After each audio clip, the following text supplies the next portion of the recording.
ഇന്ന് സ്വാമി വിവേകാനന്ദൻ്റെ ഒരു മനോഹരമായിട്ടുള്ള കഥയാണ് ഞാനിന്ന് പറയാൻ ഉദ്ദേശിക്കുന്നത്.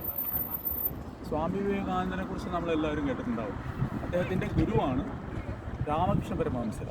അപ്പോൾ ഒരു ദിവസം രാമകൃഷ്ണ പരമഹംസന് സ്വാമി വിവേകാനന്ദനോട് ചോദിച്ചു, ഭക്തിയെക്കുറിച്ച് തനിക്ക് എന്തെങ്കിലും അറിയാമോ?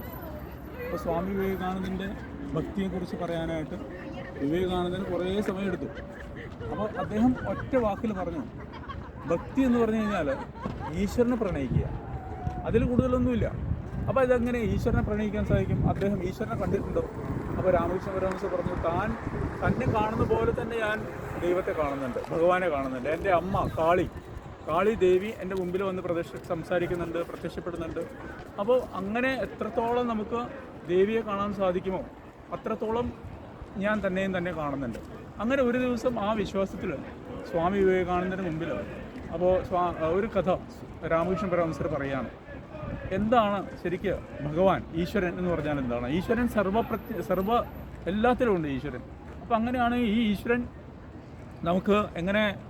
നമുക്ക് ഗൈഡ് ചെയ്യും എന്ന രീതിയിലുള്ള ഒരു കഥയാണ് രാമകൃഷ്ണ പരമഹംസർ വിവേകാനന്ദന് പറഞ്ഞു കൊടുക്കുന്നത്. ഈ കഥ സ്വാമി വിവേകാനന്ദൻ പല സ്ഥലത്തും പറയാറുണ്ട്.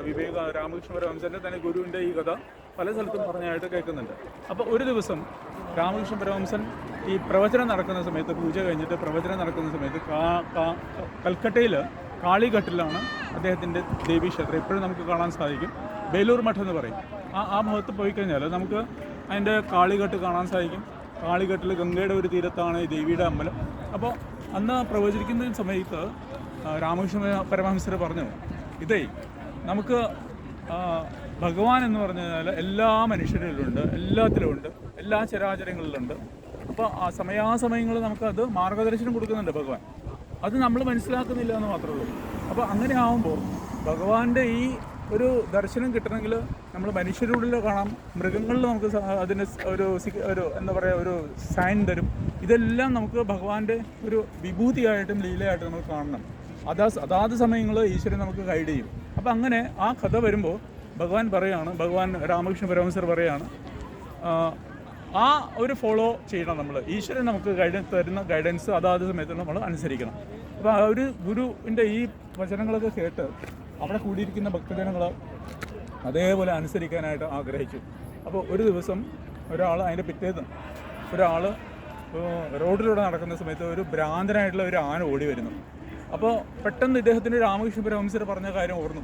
കാരണം രാമകൃഷ്ണ പരമഹംസർ പറഞ്ഞത് ഈശ്വരൻ എല്ലാത്തിലുണ്ട്. അപ്പോൾ ഈ ഭ്രാന്തനായിട്ടുള്ള ആനയാണോ എന്താണെന്ന് എനിക്കറിയില്ല. അപ്പോൾ ഈ ആനയിലും ഈശ്വരനുണ്ടല്ലോ. അപ്പോൾ ഈശ്വരനെ സംബന്ധിച്ചിട്ട്, എന്നെ സംബന്ധിച്ചിട്ട് എല്ലാം ആ ആനയിലും ഈശ്വരനുണ്ട്. കാരണം എൻ്റെ ഗുരുവാണ് പറഞ്ഞിരിക്കുന്നത്.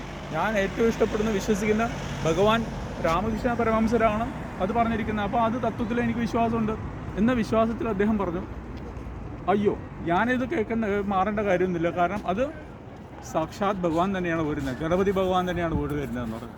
അപ്പോൾ മുകളിലിരുന്നിട്ട് ഒരു പാപ്പാൻ പറയുന്നുണ്ട്, മാറിക്കോ, ഇത് പ്രാന്ത് പിടിച്ച ആനയാണ്, മാറിക്കോ എന്ന് പറഞ്ഞിട്ട്. എന്നിട്ടും ഇദ്ദേഹം അത് കേൾക്കാൻ തയ്യാറായില്ല. ആന അടുത്ത് വന്നിട്ട് ഇയാളെ അടുത്തിട്ട് വഴക്ക് കയറി എറിഞ്ഞിട്ട് ഇയാളെ കയ്യും കാലും ഒക്കെ ഓടിഞ്ഞു. ഒരേ ദിവസം കഴിഞ്ഞിട്ട് ഇയാൾ ആശ്രമത്തിൽ കാണാതായപ്പോൾ രാമകൃഷ്ണ പരമഹംസർ ഇയാളെ അന്വേഷിച്ചു. അപ്പോൾ അദ്ദേഹം ഒരു വണ്ടി പിടിച്ചിട്ട് രാമകൃഷ്ണ പരമഹംസരെ കാണാൻ വേണ്ടി വരുന്നു.